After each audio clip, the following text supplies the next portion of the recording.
Korean brand piece company के mobile आ गया है।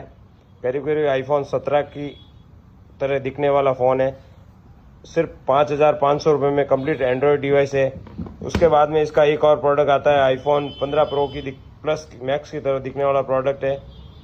इसकी रेट भी 5,500 रुपये। ये भी पूरा एंड्रॉयड डिवाइस है। ये नोवा 13 और एक नोवा 11। उसके बाद में S23 अल्ट्रा की तरह दिखने वाला फ़ोन, पहले इसकी रेट 4,000 रुपये थी, अब कर दी मात्र आपके 3,300 रुपये में। ये भी पूरा एंड्रॉयड डिवाइस है। सिम वगैरह सब कुछ लगती है, व्हाट्सअप फेसबुक वगैरह इसमें सब चलता है।